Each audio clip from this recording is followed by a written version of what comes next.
saw something nasty in the woodshed.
I've always found your choice of hobby, madam, quite unique.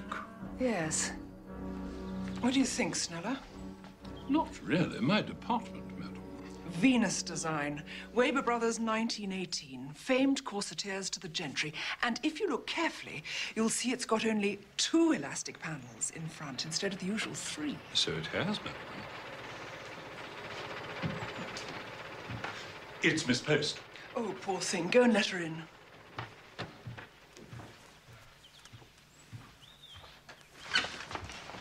Sneller, how are you? Very well, miss. So sorry to hear about your parents. Thank you, Sneller. Do you have 1 and 6 for the driver? I'll see to it, miss. Flora, darling, was the funeral too awful? Oh, horrid. Though, I'm bound to say, all the London relatives seem to enjoy it no end. Did any of them ask you to go and live with them? I meant to warn you. Relatives at funerals always do that. Not me. I've only £100 a year and I can't play bridge. And I was never very close to my parents. Of course, you can stay here as long as you like, darling. But you'll probably want to take up some kind of work sometime. Earn enough for a flat of your own. What kind of work? It's ages since I did any, but there must be something that would suit you. Bookkeeping? Beekeeping? I can't do that, Mary. Really. Now, Flora, don't be feeble. You know perfectly well you'd be miserable if you haven't a job and all your friends have. Besides, £100 a year. Hardly keep you in stockings and fans. Oh, thank you, Sneller. Battenberg, my favourite. You must have some ambition. I do. I want to be a writer. When I'm 53, I mean to write a novel as good as Persuasion, but with a modern setting. Well, how will you spend the next 30 years? Living life, collecting material. Surely no one can object to that. I have such a lot in common with Jane Austen. Neither of us could endure mess. What will you live on? Or off? As you said, relatives. I'm peculiarly rich in them. They haven't asked you. The London ones haven't, but there are plenty more all over the country. I'll send off some piteous letters tomorrow. What should we do tonight? Are any of your admirers back from their jungles? You must see the new River Club. It's ever so smart and select. Sneller, are any of the men home? I believe Mr. Fairford and Mr. Biscuit. Ah, Bicky. Charles Fairford. He's a relative, a sort of second cousin. Telephone, madam? Belgravia. 2211.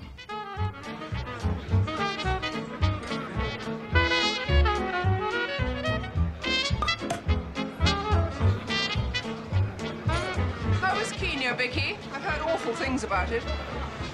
It's all true. More bubbly? Oh, just pour it, Vicky.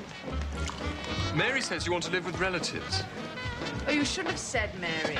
He might think I want to go and live with him and was angling for an invitation. You'd be very welcome. Mother would love it if you did. What do you do, Charles? Embryo parson, actually. Oh, well, that probably makes it awkward. Anyway, you're not enough of a challenge. I like to organise things and tidy up. You seem tidy already. Besides, I want to learn about real life. What for? To put it in books. Oh. How about it, Mary? I think Vicky wants to dance. What about that game of golf?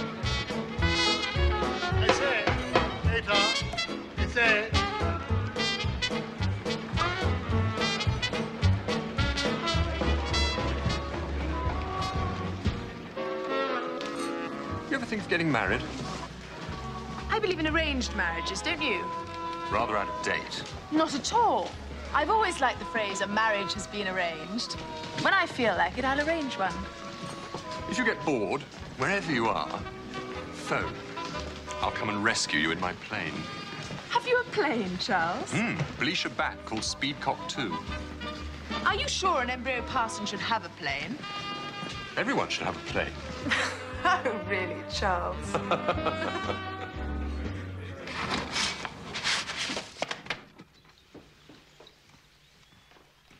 Post dispersed. There you are. They've all answered. Now you'll be sorry. Well, wait now. I want to see what they have to say. Then I'll make my choice. Well, go on, then. My dear niece, such a sad loss. But we must all keep a stiff upper lip. You be most welcome here. The Worthing air is bracing, and dear Rosedale is always Full of the happiest of boarders. You'll find a true home atmosphere and plenty of fun. Your Cousin Peggy, now our Kayla of her own troop, would love to share her bedroom with you. Your loving Aunt Gwen. Share. I couldn't.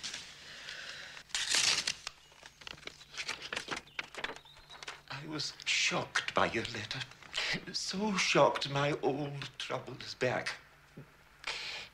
I'm very willing to shelter your wee girlhood under my roof. But I fear you could find it dull, with no company save my poor chair-bound self, my man, Hoots, and my housekeeper, now totally deaf. Still, there is marvellous bird life to be found in the marshes that surround my ruin on all sides.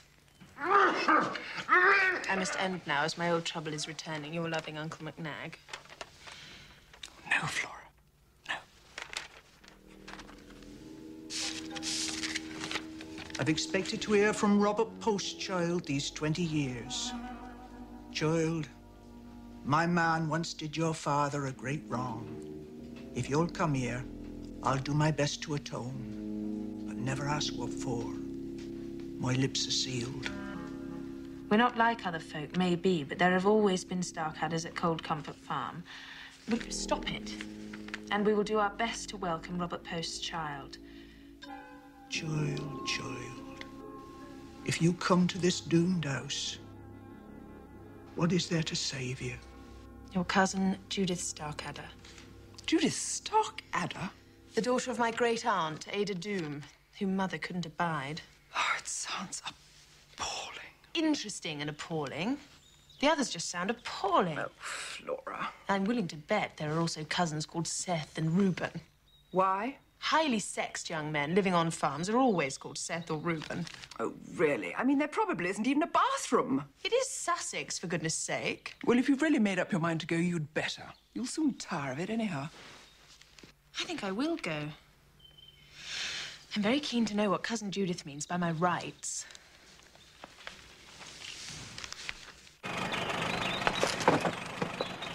You have to change trains 4 times and get out somewhere called Beers Horn Halt. Don't worry, Mary. There'll be plenty of material for my novel and perhaps 1 or 2 family messes I can clear up. Something to take to the country. Flowers come from the country, Charles. Oh, it's very kind of you. May I come with you to the station? Please do. I like to go up in style. Goodbye, my dove. I shall expect regular letters from you letting us know of your progress. And I can send you things. What things? Oh, proper clothes, cheerful fashion papers. You'll need them. You've never lived in the country. I'm sure I'll find it very amusing. Mind you, Wham, if you want any gumboots or anything.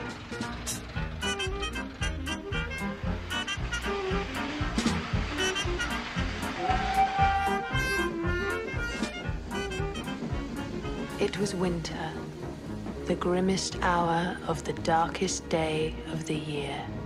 Oh, no. Really? The golden orb had almost disappeared behind the interlacing fingers of the hawthorn.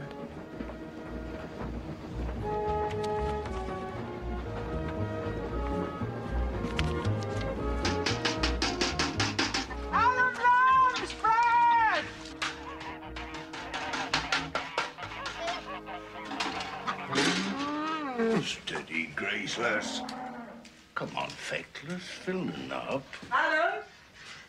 Oh, there you are, Adam. How many pails today? Don't know how many, Miss Judith, is hard to tell. The pointless got over her indigestion, maybe 4, if not, maybe 3.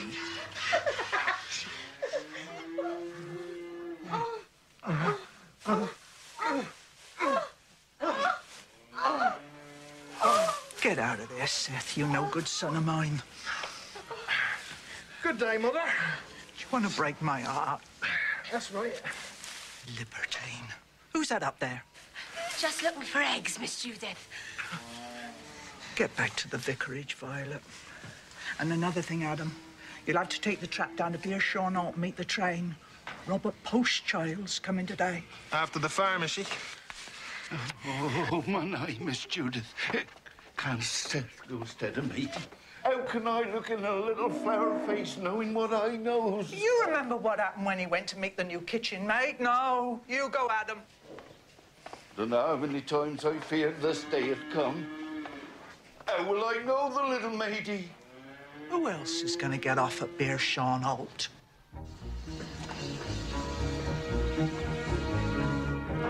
The man's huge body, rude as a wind-tortured thorn, was printed dark against the flame of sun that throbbed on the tip of Mock Uncle Hill. The golden orb. Oh.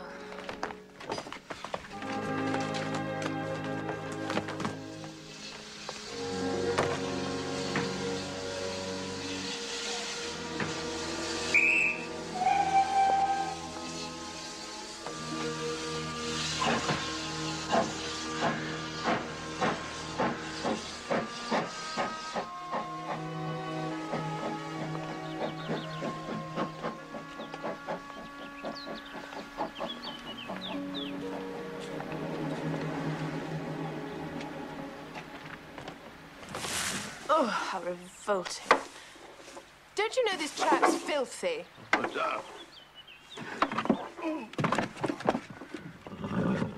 Are ye the little matey? Robert Postchild? Yes, I'm the little maidie. Who are you? Adam Lamb's breath. Ye get up. I'll see to them, Robert Postchild. Miss Post. Or Miss Flora, if you want to be completely feudal.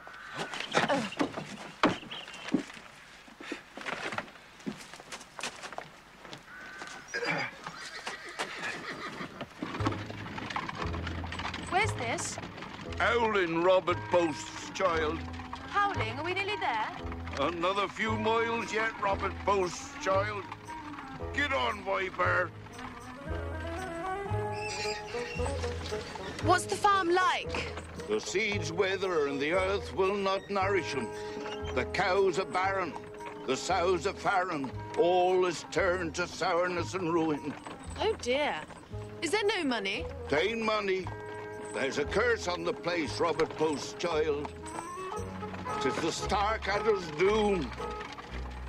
Oh, I'm sure it's not as bad as all that.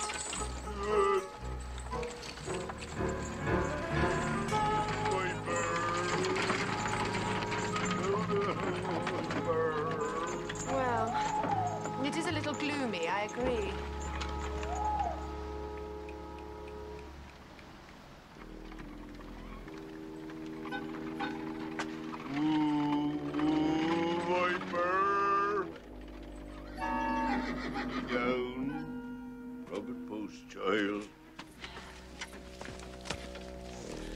Oh, how do you do? You must be Cousin Judith. So good of you to have me. Isn't it curious we've never met before? 'Tis Robert Post, child, all right. That's graceless, looking out for me. You get back to your cows, Adam. My luggage. Miriam will bring it. This way, Miss Post.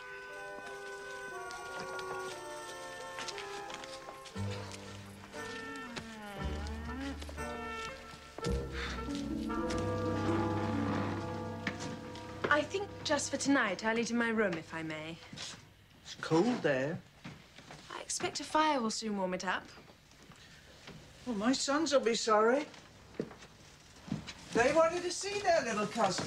Your sons? Seth and Reuben. Seth and Reuben, really? Well, I'll see them tomorrow, I'm sure.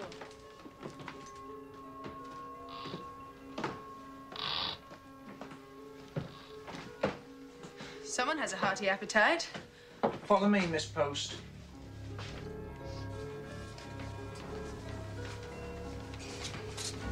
Nobody shall say we didn't do right by Robert Post, child. No, quite. Thank you.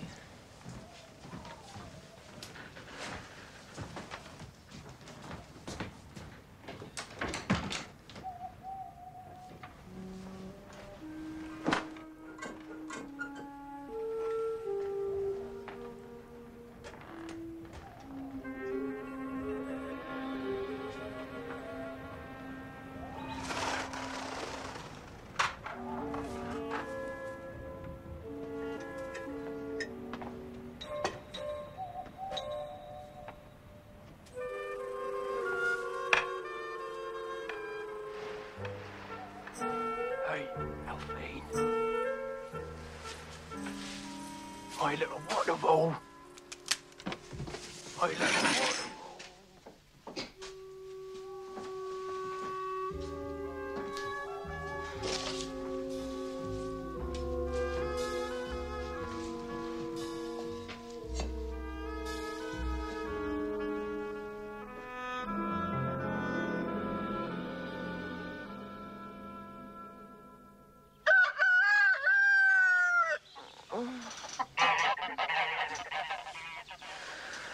Oh, good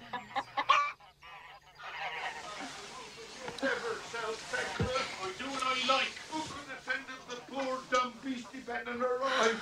I know what's in her heart. Better than I know what's in the heart of some union. Look at her. You ought to find a knackered man and tangle. And another thing, I don't play white with chicken feathers, sell them down Beershire for good money. That weren't I. May I never set hand on plough again if it were. That were irk. I say, do you think you would mind not talking quite so loudly, please? Some of us are trying to sleep. Oh.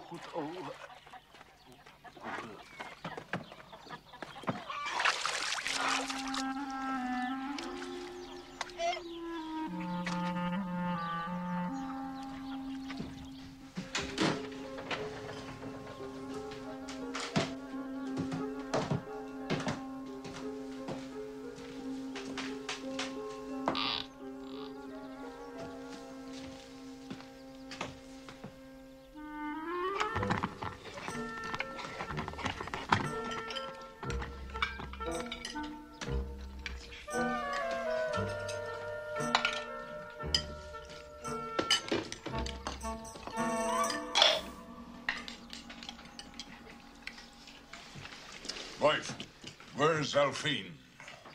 Not up yet, I expect, Amos. Godless habit, lie in a bed of a working day. The reeking fires lie waiting for them as do. What a family I'm cursed with. You'll fritter and fry and hell, the lot of you. Miriam passed out this morning. Oh, bless her. Ah. Reckon her time's come, eh, Seth?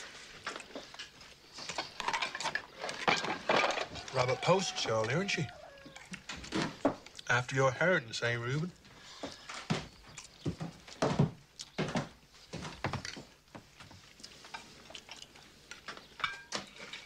Robert Post's child.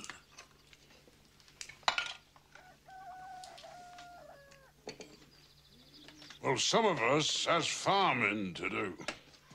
Hey, time the barren field we're gone over with the pruning snoot. Reuben, get ploughing down nettle flicks. Seth, you drain the well. There's a neighbour missing.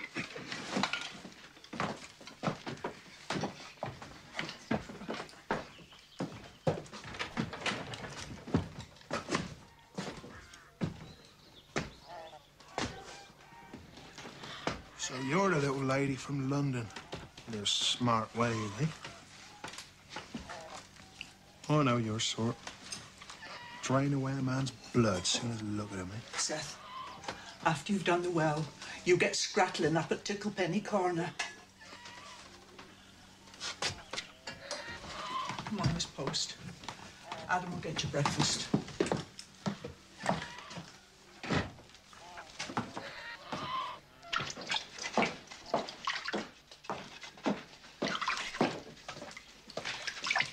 Is there any bread and butter and some tea, Adam? I don't much care for porridge.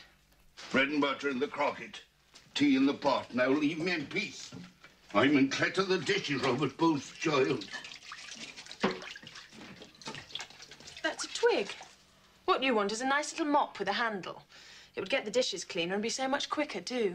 Don't want no mop with a handle. I clatter dishes with no phone twig now on 50 year. And what was good enough then is good enough now, is it? Adam, I've been thinking about the Starcadder's do.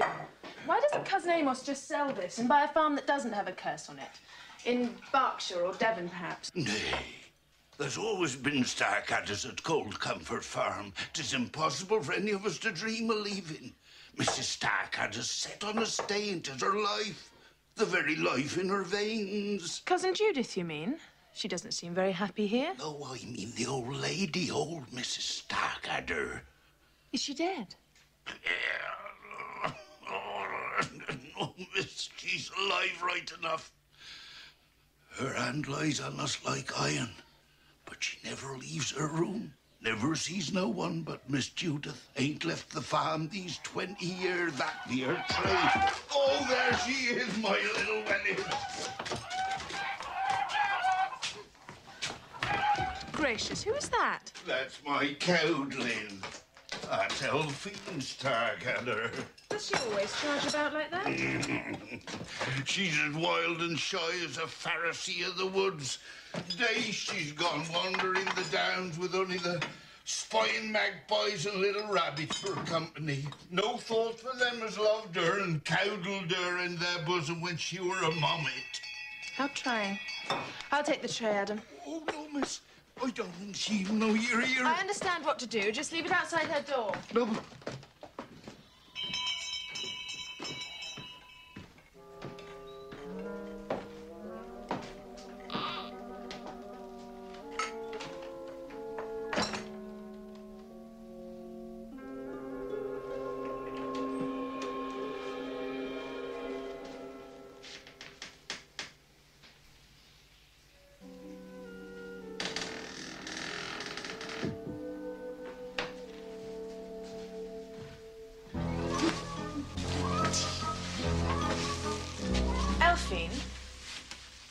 What do you want?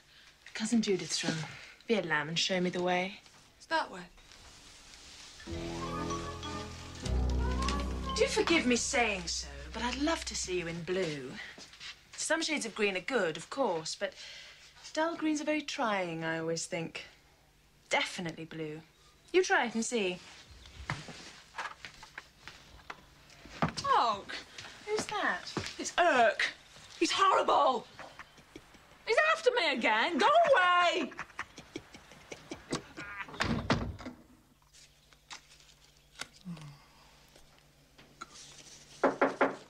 Who's there? Good morning. I'm so sorry to interrupt you while you're busy writing letters. Busy? Oh, busy weaving me own shroud, belike. You can do what you please round the farm, Robert Postchild, if you don't break in on me loneliness. Give me time, and I'll atone for the wrong my man did your father. Give us all time, and we'll atone. I don't suppose you'd care to tell me what the wrong was. My lips are sealed, Miss Post. Just as you like, Cousin Judith. Now, can we discuss my keep? I have 100 a year. I wouldn't touch a single penny of Robert Post's money. While you're here, you're a guest of Cold Comfort. Every middock will be paid for by our sweat. While I'm here, might I make a few changes? I adore my bedroom, but do you think I could have my curtains washed?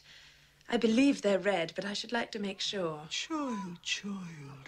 It's years since such trifles broke across the web of my solitude. Perhaps Miriam could wash them. Oh, not now. Her time has come. You mean she's in labour? Where? Is the doctor there? You leave her be. Every year when the sublime flowers, it's the same. It is the hand of nature, and we women can't escape it. Of course we can. Who's responsible? Cursed be the day I brought him forth and the nourishment he drew from my bosom.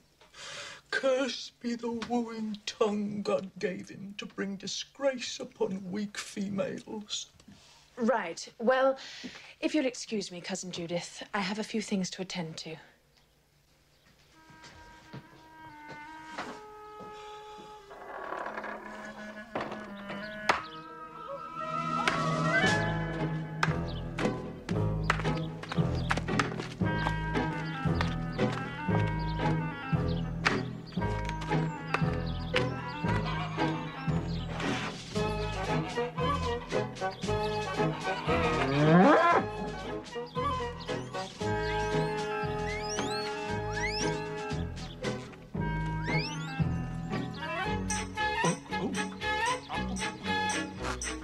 Oh.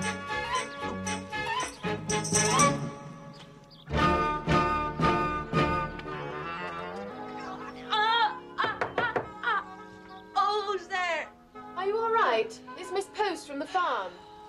What do you want? May I come in?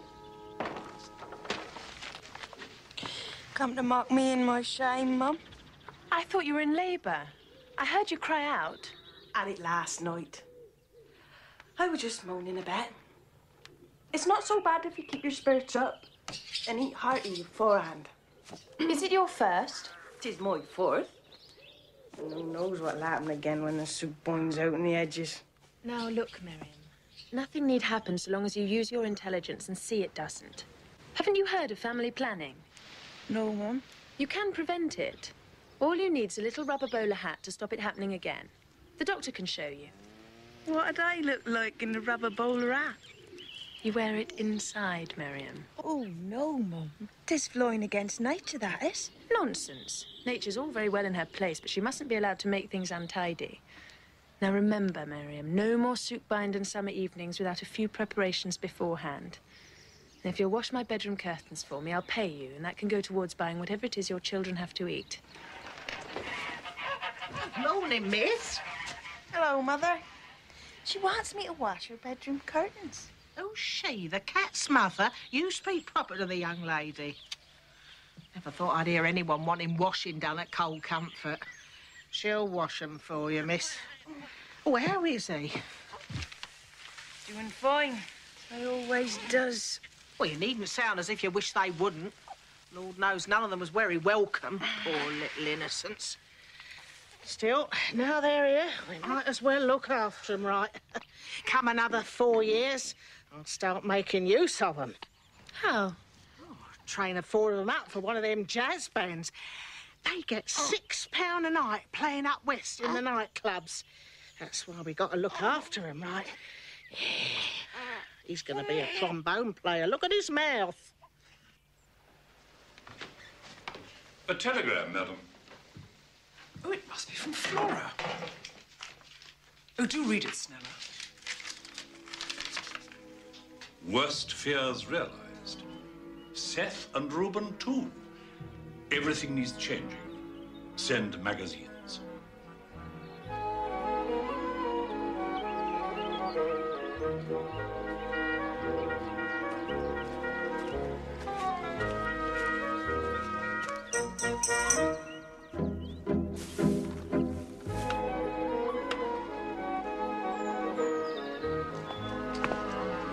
Morning.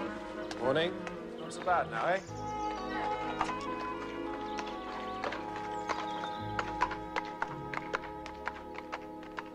Lunch is due. We do, but only in August. Not always then. You can have what we're having. Got to cook my gentleman's dinner. Oh. Oh, no, my dear. That's Mr. Ockman from up the hall. He's a real gentleman. He don't eat here. My gentleman's a listener of my book from London. He's a book writer. Not enough. There he is now. Walks the high wheeled all hours, he does, then comes in covered in mud.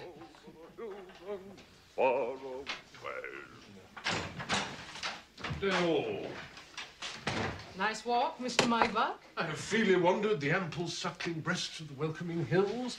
Pint of cider, if you would, Mrs. Mather. A young lady asking after you. Flora Post, isn't it? Now sit down. We met at the Pole Sweats in October. Did we, Mr. Mybuck? Meyerberg, don't you remember? Harriet Belmont sat naked on the grass and played to us on her flute. Actually, the Pole Sweats said you were down here. I rather hoped I would run into you. Better go up and dry off, hadn't you, Mr. Mybuck? Dear me, I do seem somewhat soaked in nature's fecund blessing. I shall see you in a very few moments, my dear Miss Post. But let me warn you, I'm a queer, moody brute. There's rich soil in here if you care to dig for it.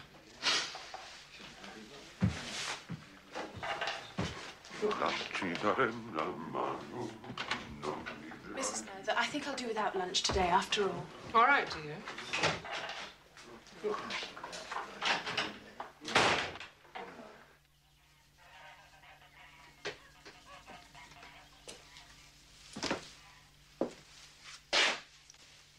Hello.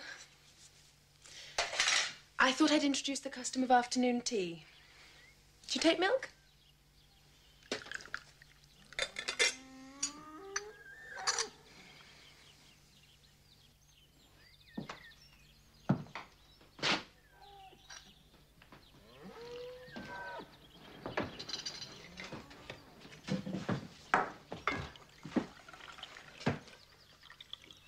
I scran at the 200 furrow come 3 o'clock down in the boot.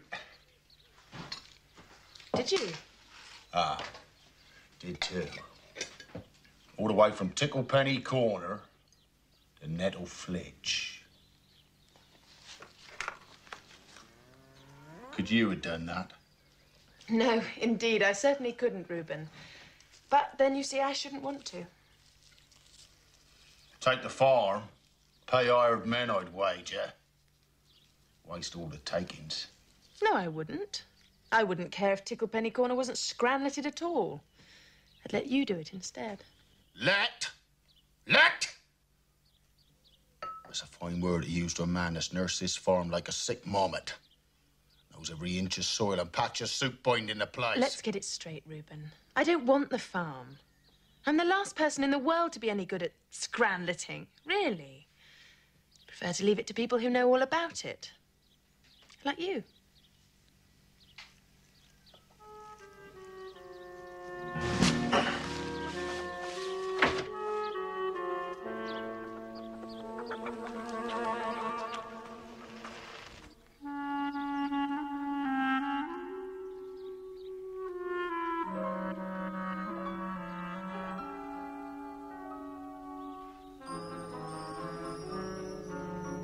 What's that you're making? A bath towel, Seth. Would you like some tea? You women are all alike. Fussing over your foul de lals to bedaze a man's eyes, eh? And what you really want is his blood, his pride, and the art out of his body. Really? Aye. And then when you got him, bound up in your foul de lals and your softness, and he can't move because of the longing that cries in his blood, what do you do then, eh? I'm afraid I don't know, Seth. Would you mind passing me that reel of cotton on the dresser?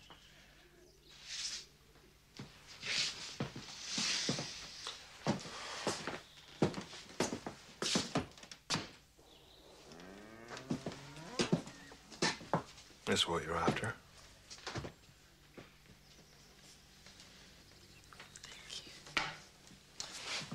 You eats him. Same as a hen spider eats a cock spider. But I don't let no women eat me. I eat Sam instead. You don't understand what I'm saying, do you? Little innocent. Yes, and I think it's dreadful. Yeah. What do you do in the evening, Seth, when you're not eating people? Go over beer shot at Talkies. Oh, you like the talkies? Better than anything in the whole world.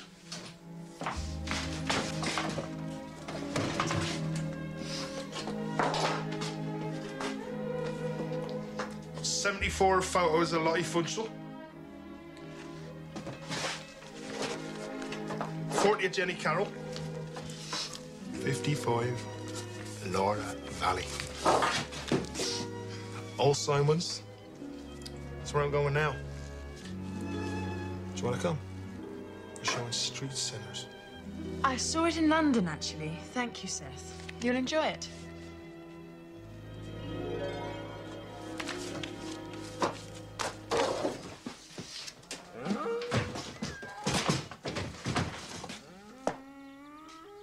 Women.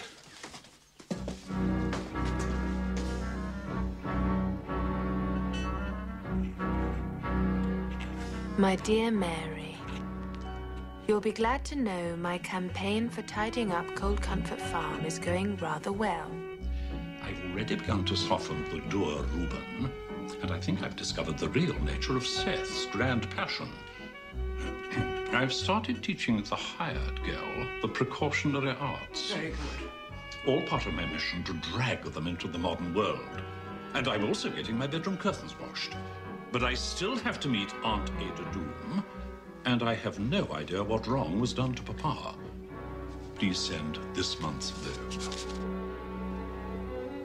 From the stubborn, interwoven strata of his unconscious, thought seeped up into his dim conscious, not as an integral part of that consciousness, rather as an impalpable emanation from the unsleeping life of the nature that surrounded him. The golden orb, the golden orb. Oh, dear.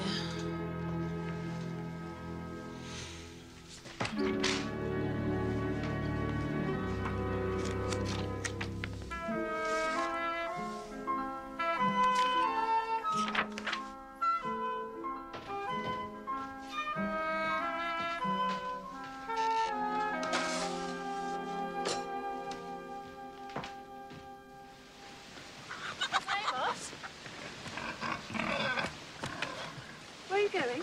Preaching at Beershore, at the Church of the Quivering Brethren. I am all burning in hell. And someone's got to tell them so. But may I come with you? Think you'll escape from the fires of hell if you come along with me and bow down and quiver. 'Tis too late, young lady. You'll burn with the rest. Well, I should like to see it, even so. Why are they called quivering brethren? Why? Because they quiver when they prepare for torment. Do you prepare your sermons beforehand, or does it just come? The word is never prepared. It falls on my mind like manna from heaven. Really? How interesting. Then you have no idea what you're going to say before you get there? I always know it'll be something about burning. And does anyone else preach, or are you the only one? Only me. Deborah Checkbottom, she tried once ways to get up and preach, but she couldn't. The Lord weren't in her.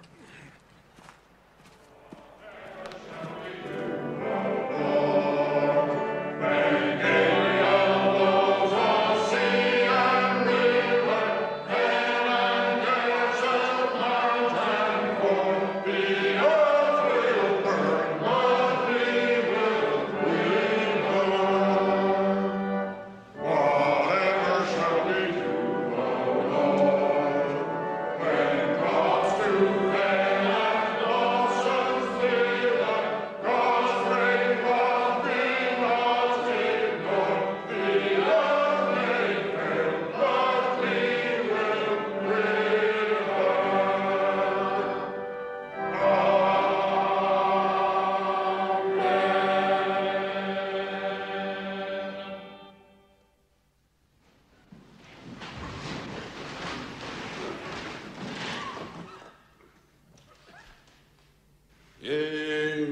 Miserable, crawling worms, are you here again then? Have you come like Nimshi, son of Rehoboam, secretly out of your doomed houses to hear what's coming to you? Have you come old and young, sick and well, matrons and virgins? If there be any virgins amongst you, which is not likely, the world being in the wicked state that it is. Have you come to hear me tell you of the great crimson-licking flames of hellfire? Aye, you've come, dozens of you, like rats to the granary, like field mice when there's harvest home. And what good will it do ye? You are all damned! Damned! And you never stop to think what that word means. No, you don't. It means endless, horrifying torment. It means your poor sinful body stretched out on red-hot gridirons in the nethermost fiery pit of hell, and those demons mocking you while they waves cooling jellies in front of you. You know what it's like when you burn your hand? Taking a cake out of the oven, or lighting one of them godless cigarettes, and it stings with a fearful pain, aye? And you run to clap a bit of butter on it to take the pain away, aye? Well, I'll tell you, there'll be no butter in hell, and your body will be burning and stinging with that terrible pain, and your blackened tongue will be sticking out of your mouth, and your parched lips will be crying out for a drop of water, but no sound won't come, or your throat will be tired of the sound. Cakes? And an orange with sugar on it. Thank you.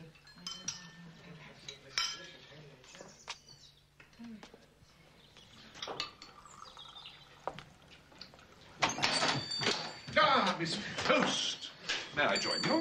Mr. Mybug, I suppose so. Meyerberg? I'll have what she's having, please. Very well, sir. I do love eating with a spoon, don't you? Now, Miss Post, perhaps you can help me on a matter that's been troubling me. Do you believe that women have souls? I'm afraid I'm not very interested. Quite. I do so agree. Bodies matter so much more than souls, don't you think? Or are you, alas, like so many young English women, a prisoner of outdated inhibitions? Do you know what D.H. Lawrence said? I do, actually, yes.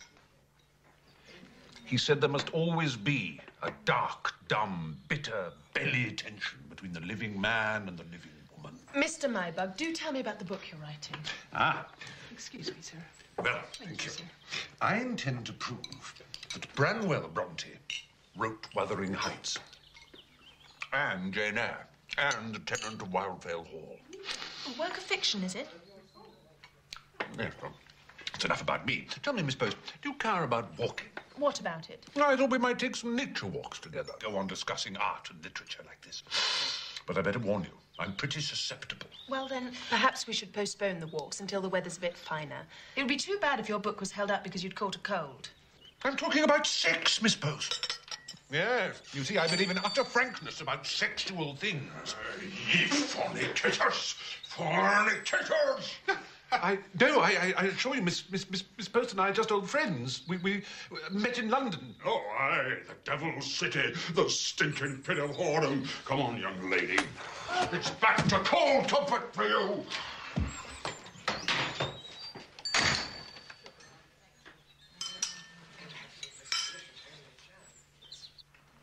You'll fitter and fry. You didn't even stay to hear the Lord's word. I was overwhelmed, cousin. You're such a powerful preacher. Aye, the word burns in my mouth, and I must blow it on the whole world like flames. You ought to do it more widely, Cousin Amos. What do you mean? You shouldn't waste it on a few miserable sinners in Beershorn.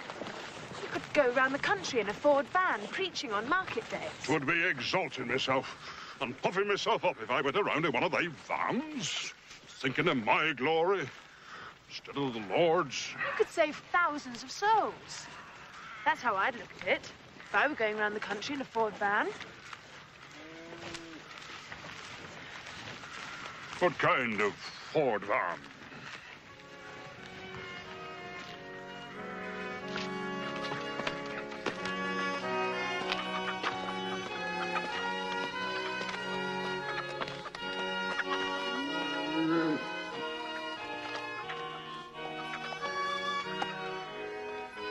Has she been asking about me? Rubber post child? What does she want? She's been here more than a week. She keeps asking to see your mother. Couldn't you come down just once and talk to her? You know I never come down. Except for the counting. Not after what happened to me. She's rubber post child. She has her rights. So something nasty in the woodshed. I never spoke of it. Not even to Mama, but I've always remembered it every day of my life. It's made me the way I am. Yes, Mother. It's the farm she wants, isn't it? She's your sister's grandchild. She's old. She's old nothing. She should never have come here. She's playing a wild on all of you. I've watched her. Reuben, Seth. Now we must. I'm not having it, girl. There've always been star-cadders in Cold Comfort Farm. Yes, Mother, don't upset yourself. Star-cadders! Always were, always will be. Tell her, girl. Tell her!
Adam, you're not using that nice dish mop I bought you for the cluttering. Nay, I'd never put that pretty and girt, greasy washing up water. I even do that with thorn twigs. They'll serve. It's pretty as an apple bloom, my little mop. Is something wrong, Adam? There's my little Wellet. What's the matter with her? She's always peering through the windows up Ouchie Carroll to get a sight of that young chuck-stubborn Master Richard. Dick Hawk Monitor?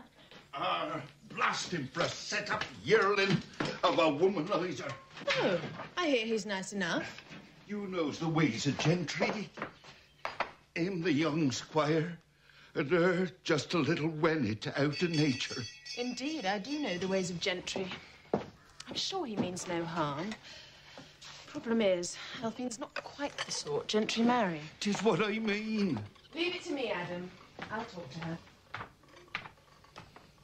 Poor little wennet. Sister Sun and Brother Wind dancing through the woodland trees. This little ode to you I sing and whisper it upon the breeze. Really, Elfine, don't you think you sometimes overdo it a bit? Overdo what? This will-o'-the-wisp thing. Who encouraged you to be like that? Miss Ashford from the Arts and Crafts shop in Beersham. She was so kind to me. She taught me such a lot. How to dress, how to speak beautifully. She had such lovely things. And she made you read poetry? Write it too, probably. Yes, I'm going to publish a volume when I'm 50. Huh? And that's why you have to be alone on the hillsides, is it? Yes, so I can be with my poetry and my dreams. Anyway, I can't stand the farm another minute. Why not? Of course. horrible. He's always in the tree outside my window, spying on me. And Grandma Doom said I'm promised to marry him when I'm 18. Oh, no. Why? Because he's a starcadder. And there have always been starcadders at Cold Comfort Farm. There's someone else, isn't there? How did you know? There always is. Dick Hawk Monitor at the hall. Yes? Are you engaged to him? Engaged? No. No, it's too binding. Don't you think it's horrible to bind someone down? I see. So he doesn't want to marry you? Oh, I think he does sometimes. But he's got his London cousin called Pamela. It's his 21st birthday party next month. They're bound to get engaged then. Next month? Well, then it's quite simple. You must go to this party and win him over. I can't go to the party. Grandma Doom doesn't let us accept invitations, only to funerals and the church and the women. Look, there he is! Isn't he fine? Yes. He should suit you very nicely. Would you like me to help you?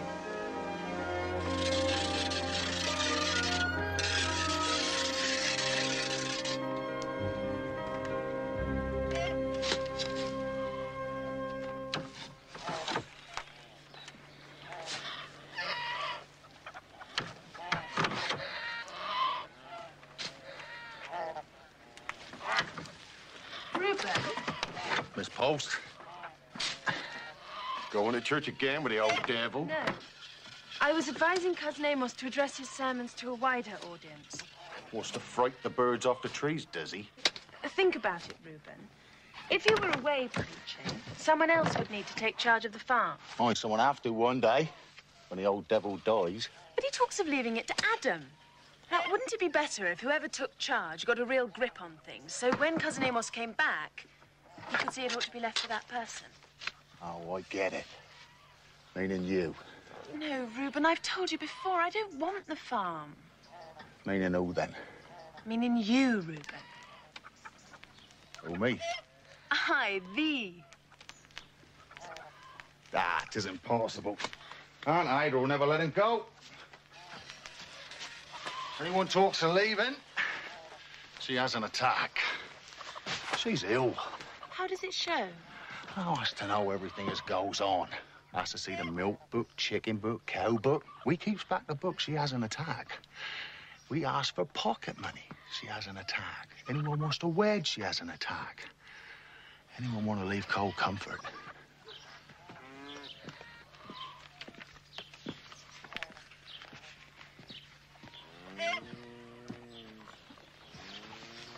She ain't like other people's grandmothers.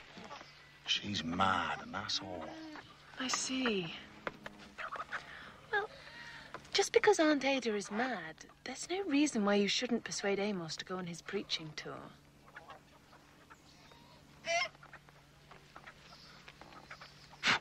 Damn me if it don't.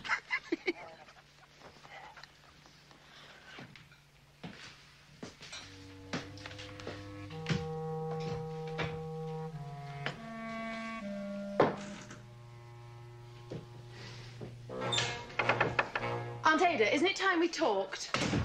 I saw something nasty. I saw something nasty. Aunt Ada! Something nasty in the woodshed. Go away, girl. How long have you been in there, Aunt Ada? Ever since my Judith married Amos. Isn't it lonely? Lonely? I saw something nasty in the woodshed. Did you? What? I don't remember anymore. I was little. Something terrible. And it was in the woodshed. Are you sure? Of course I'm sure. Or maybe the potting shed. Or the bicycle shed. Or the tool shed. All these years, getting 5 good meals a day, running the farm, ruling the roost, everyone doing exactly as you say and sacrificing their lives to yours. It's not bad, is it? Just for seeing something nasty in the woodshed. Everything depends on me. Does it?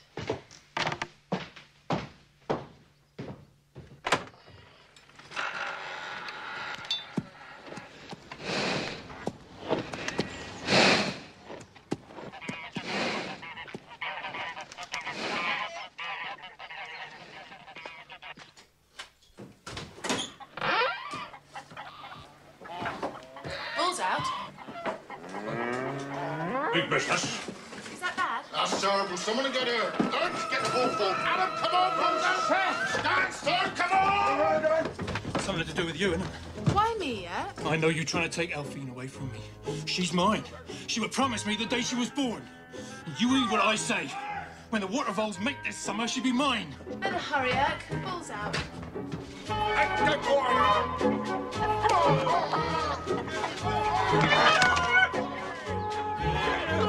come on! Come on, Adam!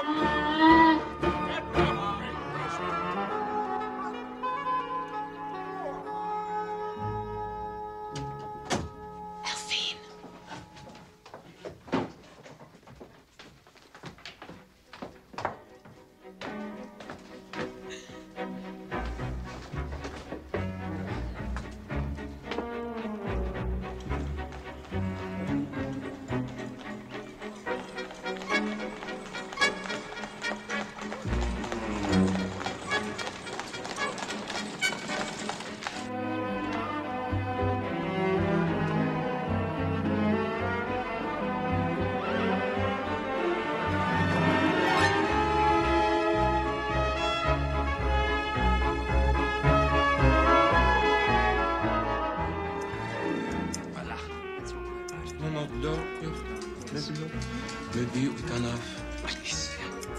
Oh, that's lovely. That's it. You have it, darling. That's sweet. But here.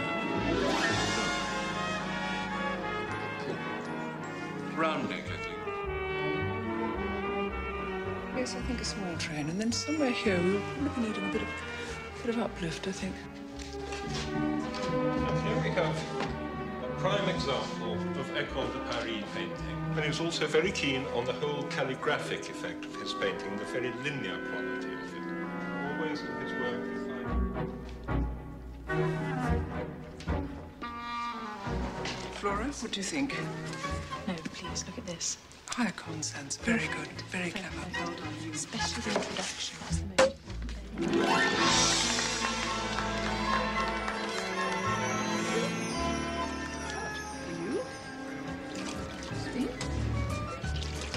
I think she's charming. Wait till we've finished. Do you like your new dress, Elfine? Oh, it's heavenly. It's white satin, straight lines. Better than poetry? Do explain to her about poetry, Mary. Do I gather that you love poetry and think that if you talk about it to a young man like Dick Hawk-Monitor, he'll be pleased? Everybody loves poetry. Most decent young men are totally alarmed when they hear that a girl reads it, let alone writes it. Tell her, Charles. Dick Hawk-Monitor's a perfectly nice You know chap. him? Of course. And his mother. Rather well, actually. But poetry of Dick? No, quite frankly. In fact, when poetry is combined with ill-groomed hair and eccentric dress, it's generally fatal. You're very lucky, Elfine. You must have seen your finer points. I shall write it secretly, then. Quite right. It's bad to be dewy-eyed among smart people, but you can always secretly despise them. You see, Elfine, we tell you these things so you'll have some standards inside yourself. Now you're going to meet a new kind of life. Thank you. Everything arranged, Charles? Absolutely. What's arranged? Never mind. Charles is going to help. I said I might. Who's this man, my bug? Oh, just a strange Laurentian person who says he's in love with me. Jealous, Charles? Good. Enjoying herself, Elfine? Oh, it's going to be such fun. No, it's going to be amusing or diverting. Not such fun, darling.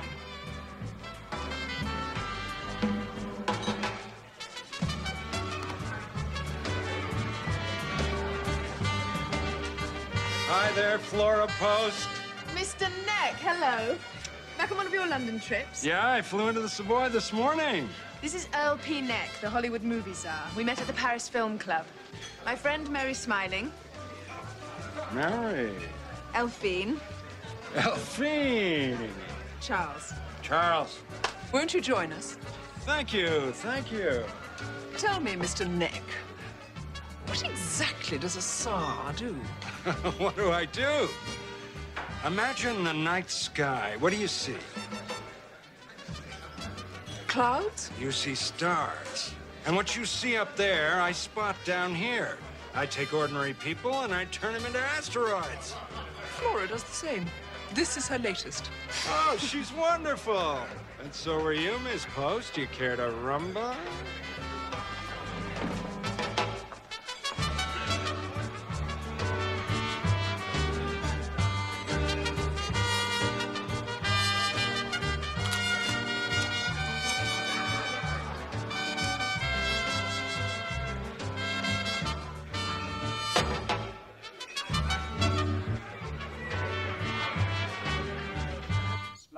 Forsyths, Smith-Jones, Clyde Forresters, Miss Gertrude Forster.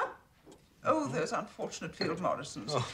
Oh, and I've invited Pamela's parents, just in case there's a double celebration. Mother.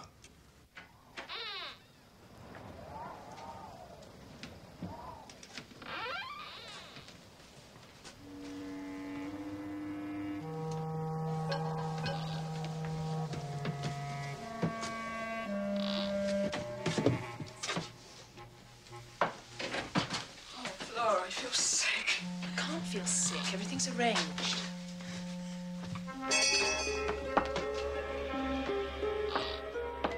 Is Irk out the way? Saw him down Ticklebenny Corner talking to the waterfalls.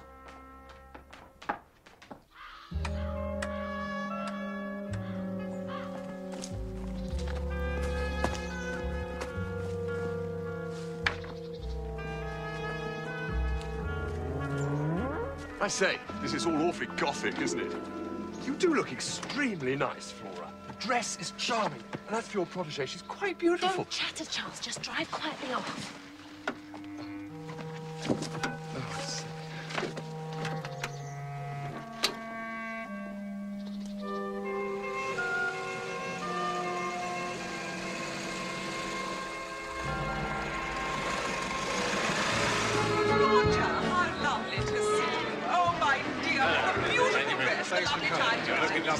James, how lovely to see you. Hello, James. How are you? How far? Charles, all the way from London.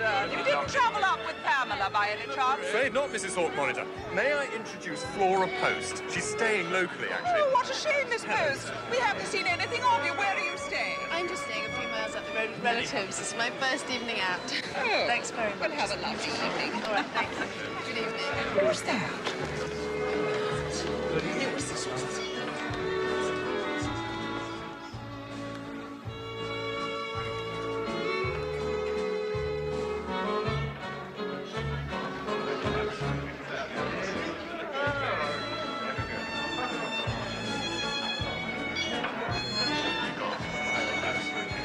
Delphine, you look incredible.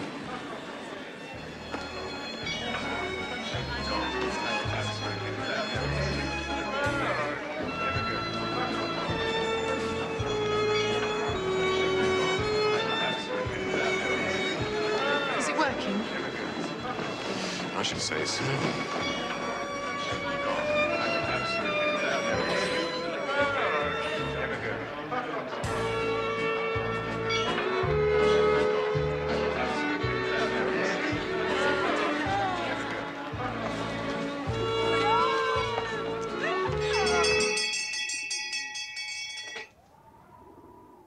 I must go downstairs. Oh, Mother, you're mistaken. 'Tis not the 1st of May, nor the 17th of October. You lie dear. I tell you, I must go downstairs. I must have you all round me.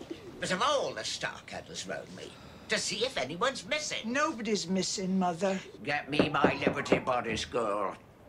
And the elastic-sided boots.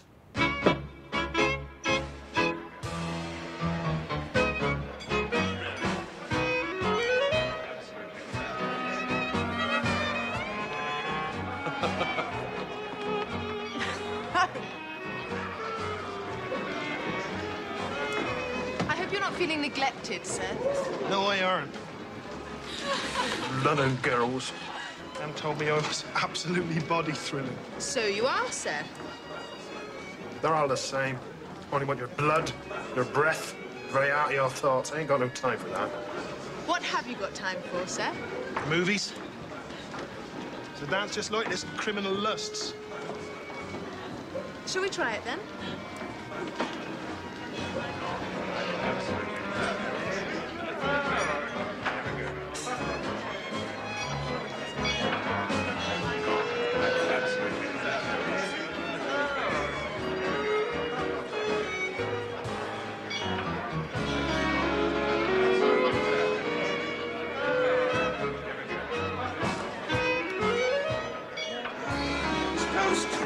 Miss Post! I love you! Miss Post!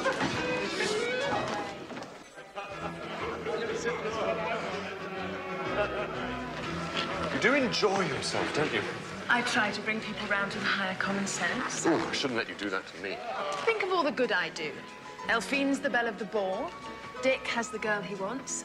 Seth's enjoying himself, teasing all the London debutantes. And you're having a lovely time with me. Take your disgusting bourgeois hands off me! Miss Post! Miss Post, tell them who I am! He's Mr. Mybug, a famous writer. I'm sorry, miss. This is a private party. Come on, sir. Miss Post! Miss Post, I'm engorgingly in love with you! I can't help feeling a bit sorry for him. Never mind, we're all purified by suffering. He's so obnoxious. I haven't the heart to tell him that's why I won't let him kiss me. He thinks I'm inhibited. I'm not, of course. I'm not obnoxious. No, Charles, exactly. Speech!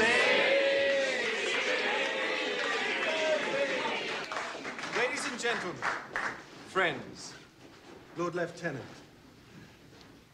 I'm really glad you could all come to my 21st. Mama hasn't thrown a bash for me like this since I was wearing a christening dress. Anyway, this has been a particularly fine evening. No, I mean for me. Because, well, I have something to tell you all. Miss Elphine Starkadder and I have just become engaged. Elphine.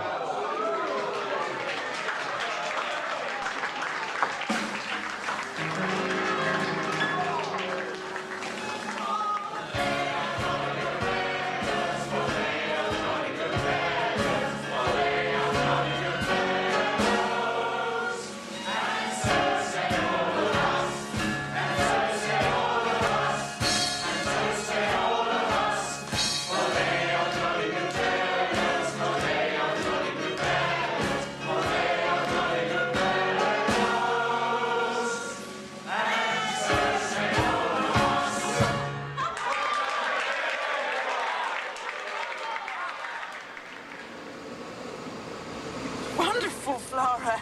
The happiest night of my life. Yes, a brilliant evening, Flora. And congratulations, Elphine. Just better hope Grandma don't stop it now, eh?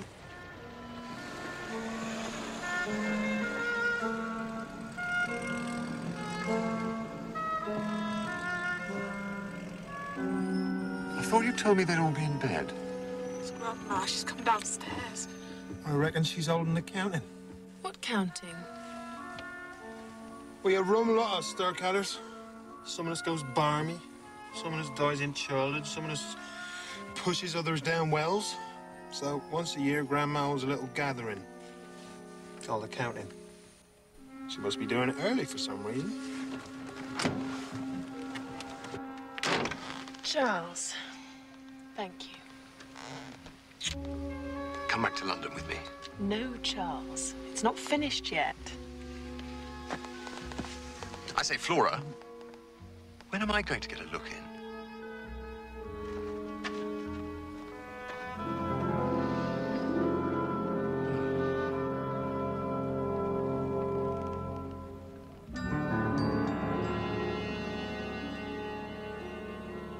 "'Twas a burning noonday 69 year ago, and me no bigger than a titty wren. And I saw something nasty in the woodshed. You're all wicked and cruel. I know you all want to go away and leave me with what I saw. But there've always been Starkadders at Cold Comfort Farm. And you'll never go. None of you.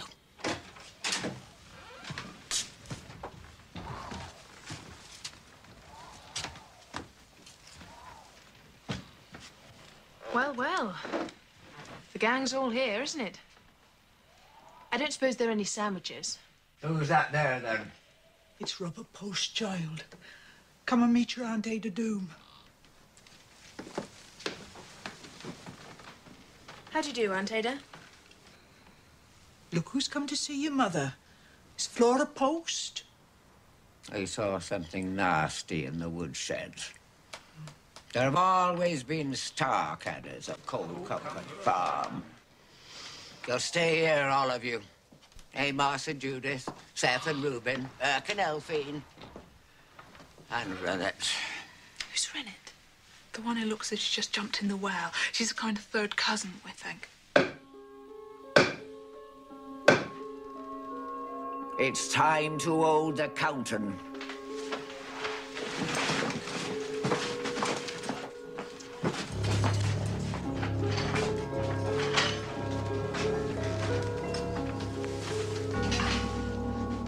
Where's my Seth?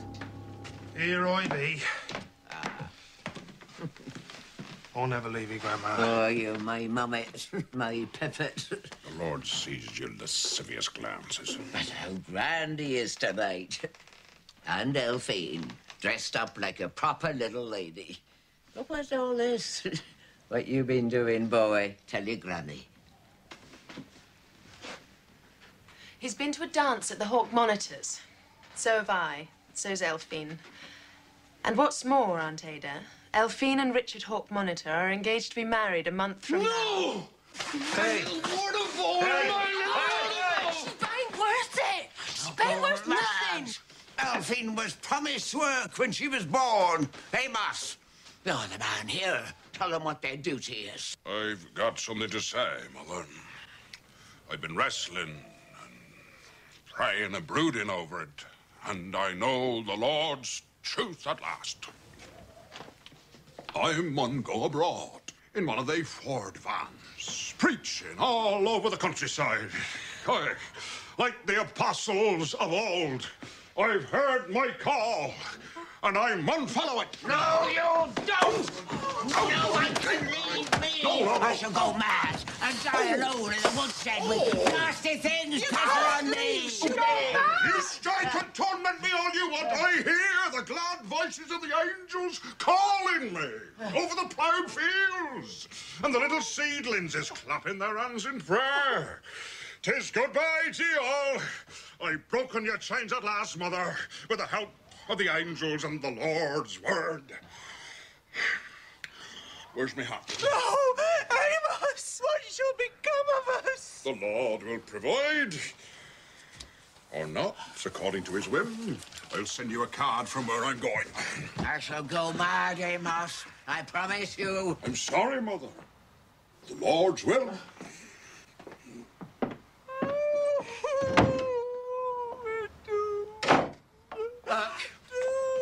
Elphine's yours. Promise the day she was born.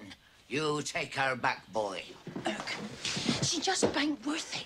No, she ain't.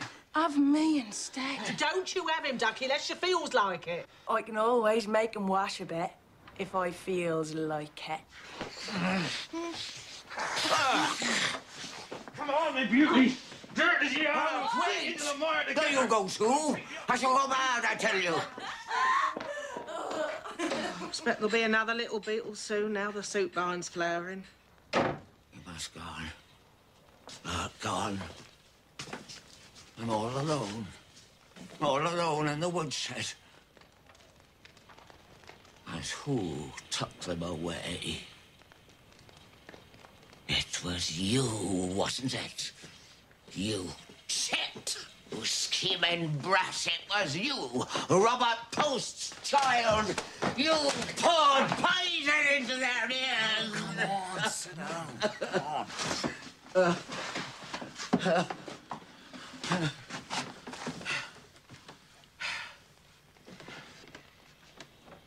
They're all gone. And I saw something nasty in the woodshed. Don't worry, Grandma. I'm still here. You'll break our hearts too, you libertine. I know it. Come along, Miss Post. 'Tis time you were in bed. Thank Thank you, Reuben. You're an utter lamb. Ah, you got the old devil out of the way. One will be mine now, won't it? Why, don't forget, Miss Post. Yes, of course, Reuben. Good night.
House of Usher open? May I come in? Mr. Neck, how wonderful to see you. I'll come down. Well, Mr. Neck, Mary said in her last letter that you were still looking for English film stars. Sure am, but I don't want sissies. Sissies give me a pain in the neck. They're starting to give the goddamn American public a pain in the neck, too. Believe me, it's red meat time in movies. Well, there's plenty of red meat at Cold Comfort Farm. You mean someone like Tech Jones? Yeah, well, Tech's a good kid. He can ride all right, but he's got no body urge. I want a man to fetch the women. Some big husky guy that smells of the great outdoors. A guy who can live and love and still handle a plow. You mean like Slade Fountain? Sure, but it takes 20 guys to pull a bottle off him before he gets on set.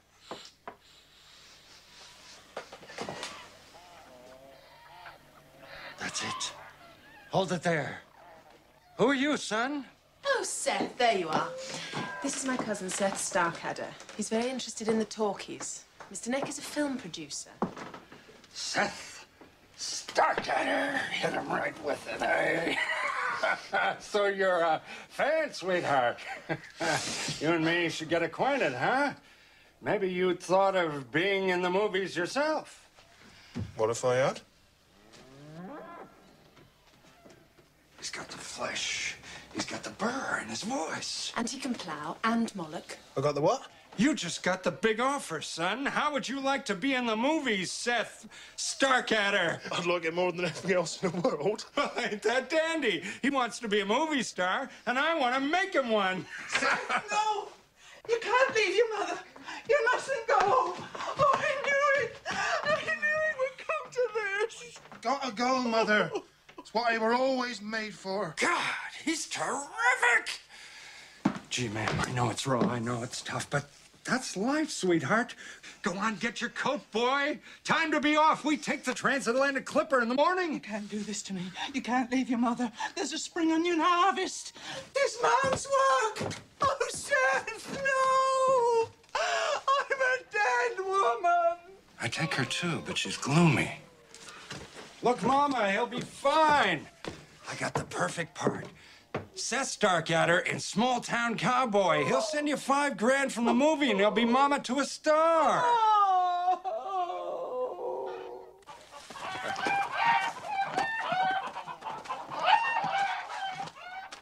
Well, goodbye, Mr. Neck.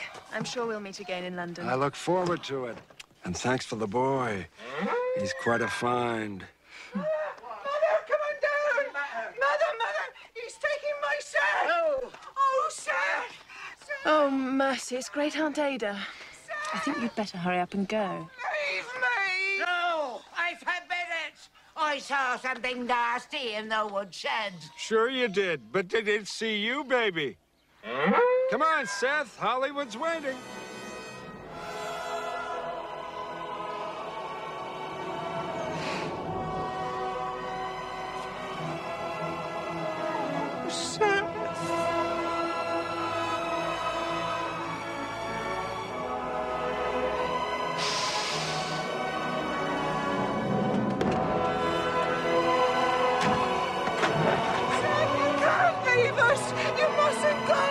Hi, Mother. Oh, Seth!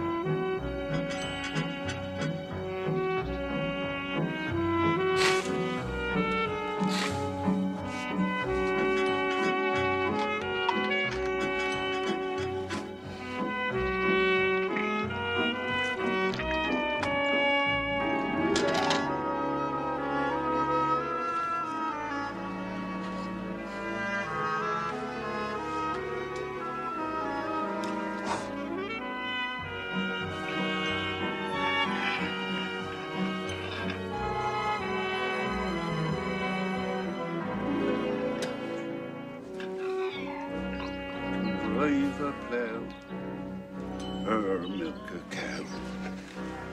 I can reap and mow.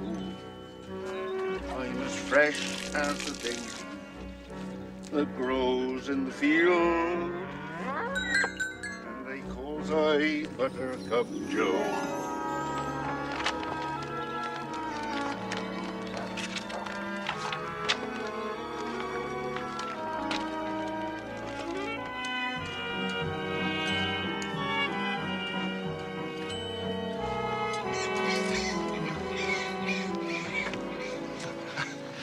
Yeah, well, place look a lot better, eh, Miss Post? Much better, Reuben. I knew you were the one to take charge. Should please the old devil when he comes back, eh? I don't think he is coming back. I had a card today. Praise the Lord. I go to spread the word among the heathen Americans with the Reverend Elderberry Shiftglass of Chicago.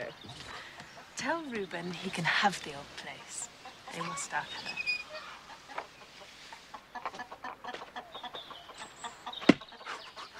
Have the place? What, it's mine? One day, when the old lady... Oh, Cousin Flora, it were a good day when he came to Cold Comfort. Here. I don't suppose you'd marry me? Oh, Reuben, that is nice of you. Oh, I mean it, Miss Post. I like your pretty ways. I like yours too, but I'm afraid it would never do. I'm not at all the sort of person to make a good farmer's wife. And there's enough marriage just now with Elphine's wedding coming up.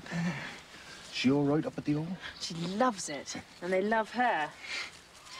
They all want to have the wedding feast here at Cold Comfort. Now you've made it so nice. Oh, I don't know. You'll have to ask Aunt Ada.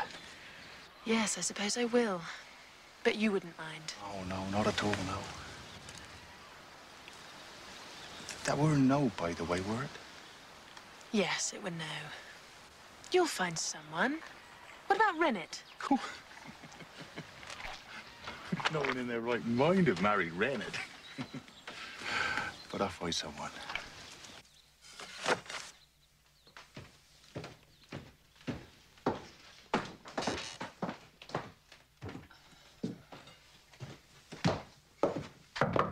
Aunt Ada, I brought your lunch. May I come in? Who's there? It's Flora, Robert Post's child.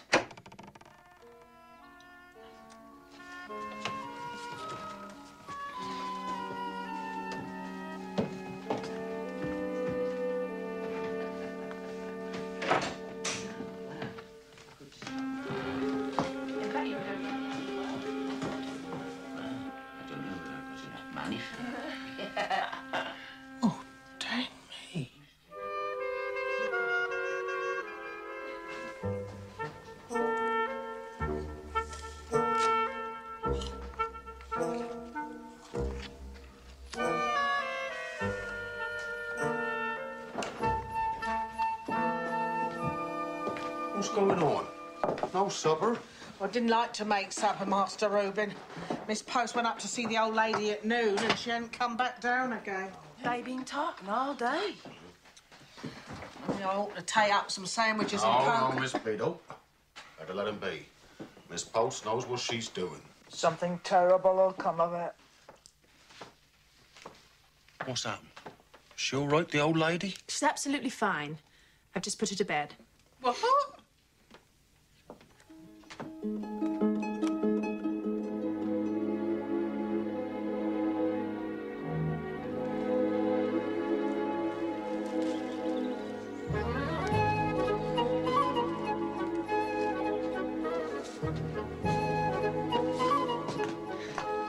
How's that, Miss Post? Pretty, isn't it? Lovely, Eric.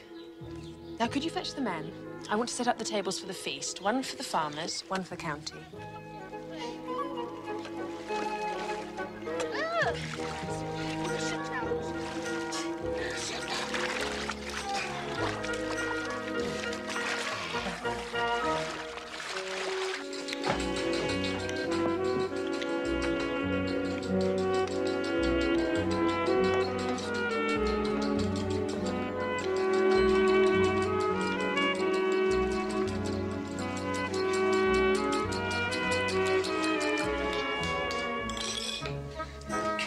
Rennie, stir that dough. Don't want them eating their wedding breakfast a week after the nuptials, do we? I would have thought it, my little Wennet. The seed to the flower to the fruit to the belly. Grandma Doom's chair. Could you find it and put it out for me? She only used that for the counting. Just find it, please. Rennet, here's a hat for you to wear to the church. Oh, Cousin Flora, do you mind? I ain't used to them collar. No, of course, Reuben. Sit down.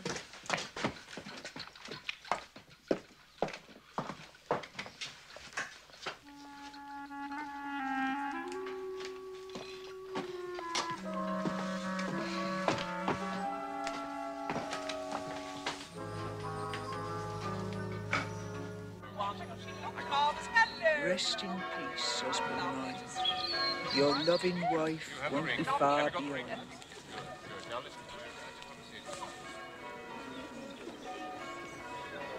Here lies my darling George. Whatever shall I do without you come the harvest? Cousin Judith, I'd like you to meet Dr. Adolf Moodle from Vienna. Leave me to my fate, Robert Postchild. It's a very great pleasure to meet you, Mrs. Starkadder. I have heard something of you from Fräulein Post. You must leave me be. I'm a dead woman. Now she's safely gathered in, delivered from this life of sin. Yes. Well, never mind that now. It was rain when your father and I got married. I must go in. Yes. Good luck. Well, come on. Freddie, I wanted to come over here. Yes, About those yes, it is. It is Yes, he was gorgeous. coming over. Yesterday was I know. Hi, Miss Post. What a marvellous day for a wedding. Dr. Moodle, this is Mr. Myberg. Meyerberg. Dr. Moodle, yes, I know you by reputation, of course, but never actually met. I did attend one of your lectures once. The Mind at War with Itself. Ah, so. And weren't you there too, Miss Post? Yes, indeed, Mr. Myberg. Dr. Moodle, could I ask you to accompany Cousin Judith into the church? It will be my pleasure. Tell me, do you like old churches? Mr. Myberg, would you excuse me? I've spotted someone I simply must talk to.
They're all waiting. Oh, you're gorgeous.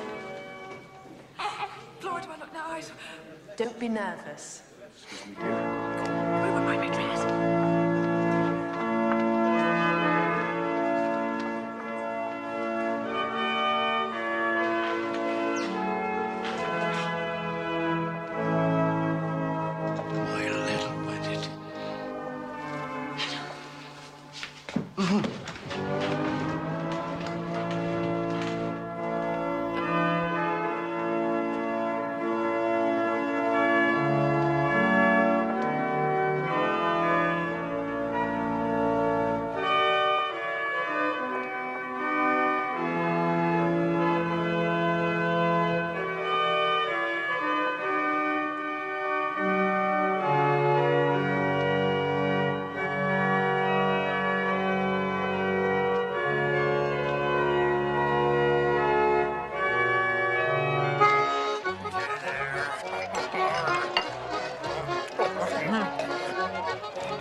absolutely fascinating.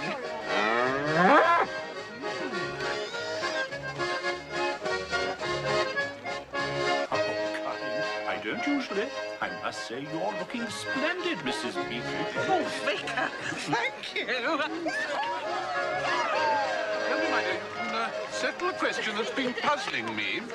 Do you believe that women have souls?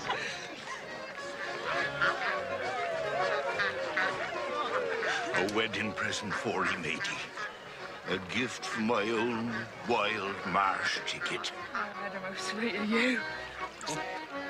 Oh, put it in thy bosom. 'Twill make ye bear 4 children. That it will. You'll see.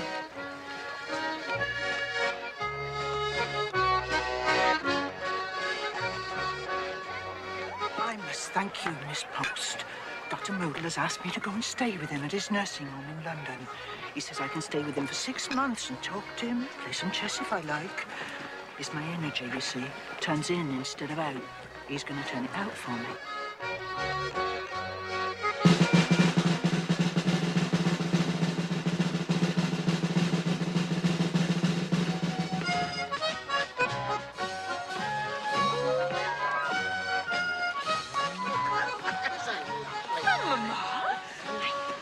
Why, 'tis her. All dressed up to go out. It's flying against nature. Look at her. Well, I never. Granny.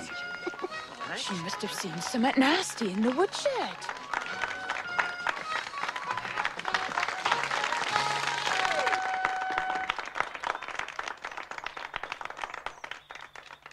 Welcome to Cold Comfort Farm. There's always been stock at Cold Comfort Farm. But it's been some time since we've had a wedding here. I must admit that Elfine's wedding has not turned out quite as I'd planned. But I've never seen her looking lovelier or more radiant. So I give it my blessing. My great niece Flora has told me something very wise. What a pleasant life. How to put it, dear? What a pleasant life might be had in this world by a handsome, sensible old lady of good fortune, blessed with a sound constitution and a firm will. Jane Austen. Jane Austen. So, I'm taking her advice and leaving for Paris in a few moments.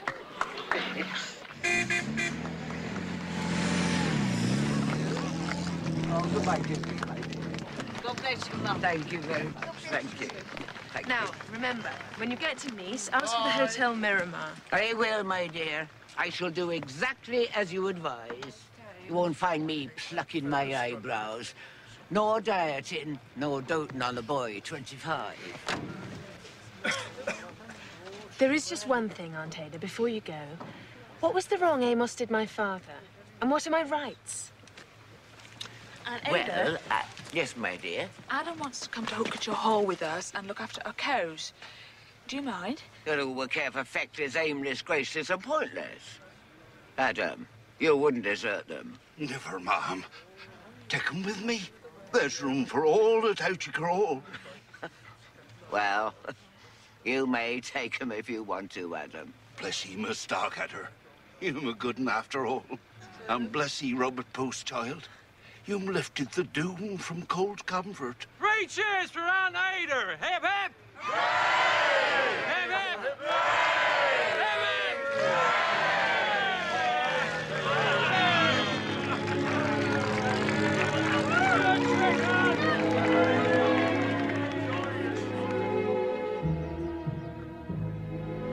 It was the loveliest time of the loveliest day of the year. The ermine flowers and silky leaves and satin leaves dazzled against an azure sky. The gauze-like shadows crept in stealthily. The dreaming birds began their sleep song.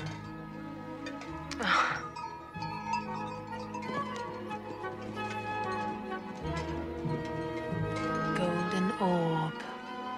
The golden orb. The golden orb.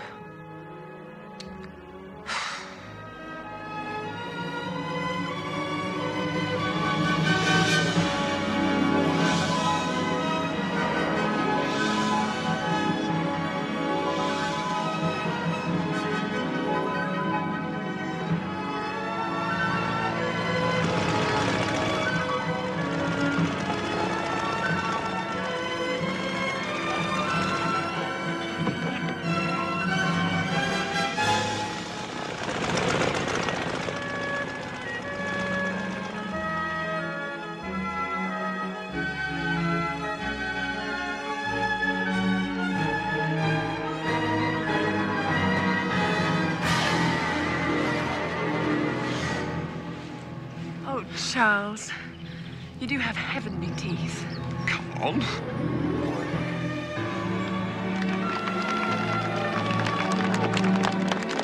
Here, clap that.